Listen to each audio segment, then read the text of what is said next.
Hey, y'all, it's me, Dr. Lynn Daniel, PhD, EDS. I'm the self care evangelist. I preach about the importance of self care. And today it is day 10 of the Transform Your Mindset Challenge in February of 2023. So I hope you all are joining me on this challenge. And yes, the challenge is moving forward, and each day you should be doing something about your practice of self care. I was listening to a podcast earlier today on my way home, and the person was talking about why don't these influencers on social media go to the doctor? There was an influencer who was sharing on her blog or whatever vlog about a condition that she noticed on her face. And she was asking her listeners for advice and, what can I do about this thing or whatever. But nothing in the conversation was about self care, like real prescribed, significant, like evidence based self care. And so I want to talk about that a little bit. Evidence based self care. Like, I encourage people to go to the doctors, especially if you have the means to pay for it. If you have health insurance, you have the means to pay for the care. And especially, I'm speaking to those in the United States because I know that insurance is expensive. I know that.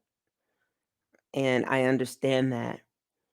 And so if you don't have insurance to cover your health care, then that does put you in a dilemma.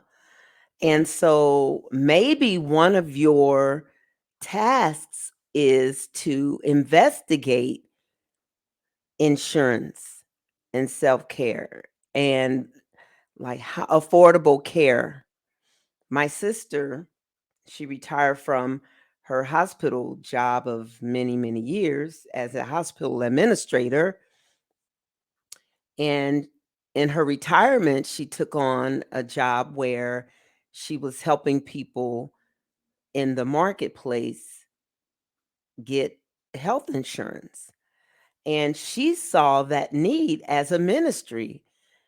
Um, she saw it and she still sees it, I believe. I haven't talked to her recently to know if she's still doing this, but she made it very clear that it's a ministry in helping people, solving their problems, directing them and leading them to solutions so that they can be well.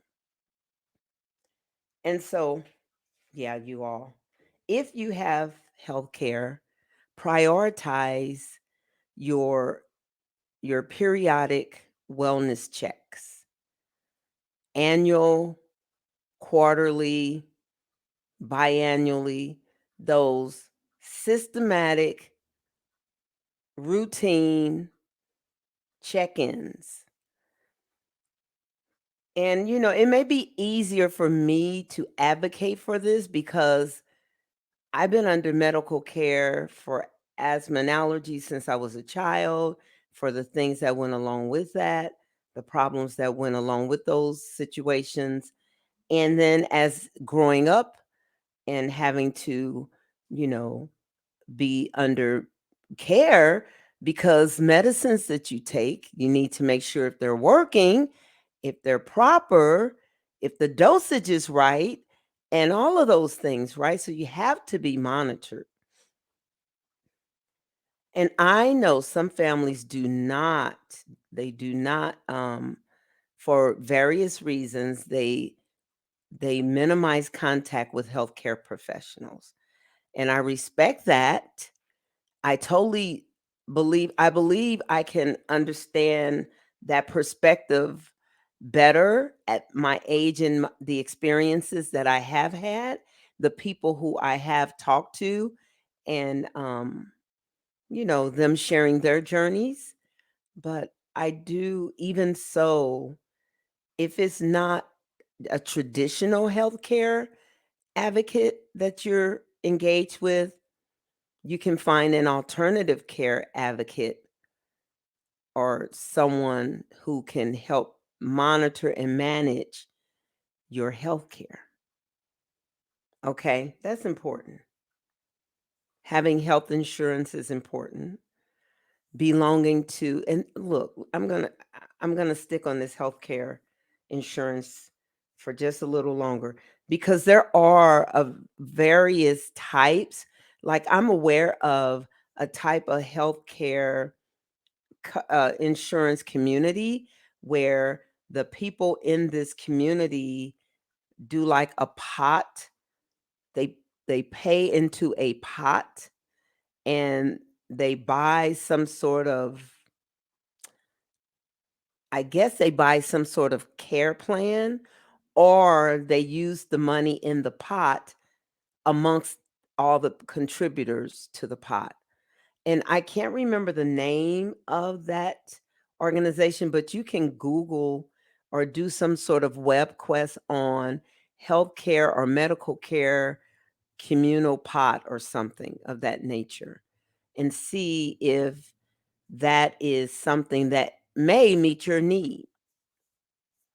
Okay, so healthcare is very important for self care. And when you look at the matrix, the self care matrix, healthcare is on that matrix. When you look at the self care pyramid from the isfglobal.org, the International Self Care Foundation, their website, when you check out their website and you look at their graphs and chart and their information, self-care, healthcare advocacy is on the matrix and the pyramid. Now, there are varying degrees of healthcare engagement and involvement with your life. It really is based upon your needs, the level of engagement that you need for your wellness. And if you read my book, You're Not Garbage, Stop Being a Receptacle for Toxic People's Waste. And, well, look, I just blended the two. Trash Can is my first book. Stop Being a Receptacle for Toxic People's Waste. And my second book is You Are Not Garbage, Why You Need to Overcome Adverse Childhood Experiences and How to Do it. That second book speaks about adverse childhood experiences and how, if they are not addressed, they, when I say they're, if they are not addressed wholly in a supportive manner, or you just confronting them with support, with the support system, and with um, a solution oriented method and approach to help you resolve and get this stuff out of your body, that trauma, get that out of your body. If you don't deal with it, it will make you sick. It will lead to things in your body, because our body records trauma. Psychologically, our body records it as memories. Our muscles record them as muscle memories, as impulses, as actions that occur to our body, right? And then you psychologically or intuitively or some kind of way, cyclically, you remember, your body remembers those traumas around the seasons and the times that they occurred to you every year. If you don't deal with them, it never goes away. You bury it, but you're having habits and behaviors that are driven by the trauma. And so you have to deal with adverse childhood experiences for wellness to take place, for healing to take place, for deliverance to take place, for wellness to enter in and wholeness. I purchased the weekly self care project. I saw this journal book. So I purchased one for myself, and then I purchased a second one for my youngest daughter for her birthday. My oldest daughter doesn't celebrate her birthday, and neither do I really. Here's the thing. I'll talk about that a little later. I'll go into detail on that. This says a challenge to journal, reflect, and invite balance. It's a self care journal to invite balance. So, balance, wholeness, deliverance, freedom, they are all magnitudes, levels of wellness, right? And so you take actions to get there. This is a whole year's worth. 52 weeks. 52 weeks of journaling. Physical care is weeks covers weeks 1 through 13. Spiritual care, weeks 14 through 26. Emotional care, weeks 27 through 39. Mental care, weeks 40 through 52. This book is published by Zondervan. I'm not a particular fan of Zondervan, but oh well. There you have it. The book was it was inexpensive, like maybe under $15. And so I will be sharing this with my youngest daughter for her birthday, and I have my copy as well. And I thought maybe she and I could work it together if she wants to, you know. Self-care is very private. It's a very private issue, but it's a public, like a societal concern. Because if you look at Americans, we have so many Americans who are obese, overweight, with medical conditions, and the number continues to increase. We have got to make some changes and improvements, not just changes. We must we must improve our nutritional care and so many other areas that deal with self-care. I want to show you on my book. Let me get it.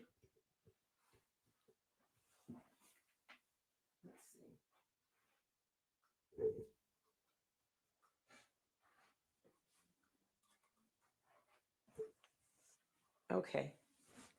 My book, Trash Can: Stop Being a Receptacle for Toxic People's Waste.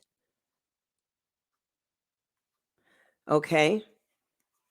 So this one talks about boundaries, protecting yourself in toxic relationships or with people that you have to deal with. You may have to engage with these people. But it's focused on helping you to know how to set boundaries and to be well, how to take care of yourself. Because oftentimes a level of self care will reveal um, those early years experiences. And from your adult lens, you'll be able to identify where your needs were not being met. And it doesn't necessarily have to be like intentional harm done to you or to anyone. like I have these conversations with my daughters. I say, I tell them, I was a young mother. Your dad, we were young parents. And we loved you all then. And well, he's passed on, but I still love you. And we were doing the best that we knew how to do. And I tell them now, if I made any mistakes, I apologize for the mistakes that I made. If I said mean things to you, if I harmed you in any way, I apologize. I take ownership of anything that I did wrong against you. Even if it was something unintentional and it was just maybe done out of a lack of skill and a lack of ability, a lack of knowledge and resources, because y- I think that healing does begin with forgiveness. And the forgiveness may not come from the person who harmed you or who you feel violated you or neglected you, because neglect is an adverse childhood experience. And you recognize that those individuals may not be around anymore, or they may not remember, or they might not even want to face it for whatever reason, or you dare not better ask or mention it because they'll turn it on you, right? You may never get a I'm sorry from those individuals, but give yourself that grace. Give yourself space to say, I'm sorry. I'm sorry, young me, little girl me, little boy me. I'm sorry that you had to go through that. We had to go through that. That really hurt.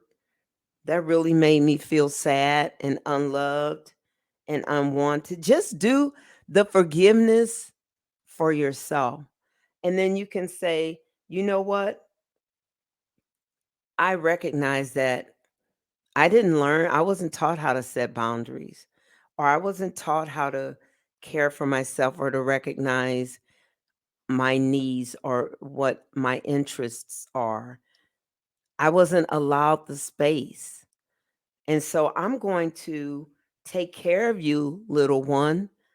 And we're together going to learn to do these things together, set boundaries, or I'm going to set boundaries for you so you don't have to worry about being taken advantage of.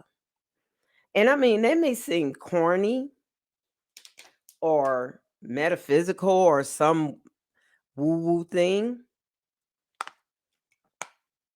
but it works. Like, we have to nurture ourselves and nourish ourselves and help ourselves to heal. And so we do that by loving ourselves and providing providing protection and care for ourselves at that age when we feel we were neglected or abused or whatever, abandoned, right? And so, some people may say, well, let those things go, forget about those things. You can do that. You choose to do whatever you want. You choose to do whatever you want. But then in doing that, I'm going to ask you to monitor your blood pressure, monitor your weight, monitor your blood sugars, monitor your body's response to things, your muscles contraction. Are you very tense? Right? Monitor your body, your immune system, your bones,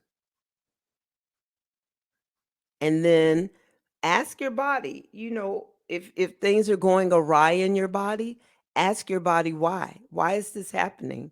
And then get quiet and listen. And then if you don't believe that, then you can go into prayer and ask the Lord. For those of you who are believers in Jesus Christ as your Lord and Savior, then you can ask Him, Lord, why is this going on? And He will tell you when you are ready. He will tell you when you're ready for the healing will commence.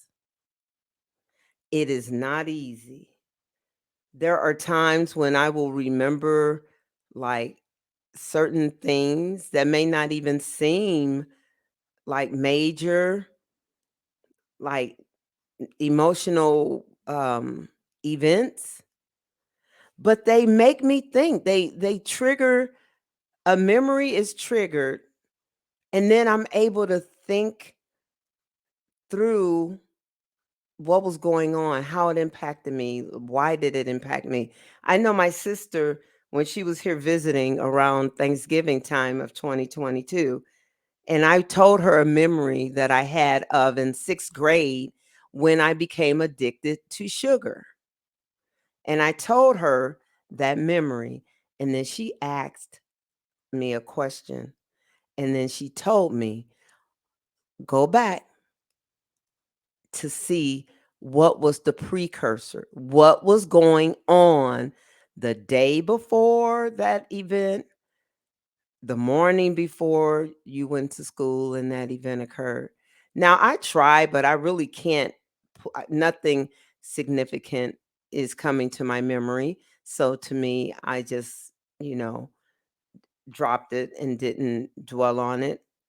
But I do have that awareness of when I first ate something highly sugary and what it did. Like, boom, that was it.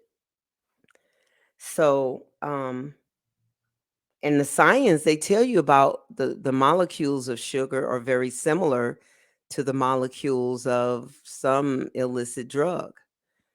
And so they function very similarly in the brain. And so we really have to care for our bodies, you all. And this self-care journey, the transform your mind journey, is really designed each month to take you deeper and deeper if you will allow yourself to go there.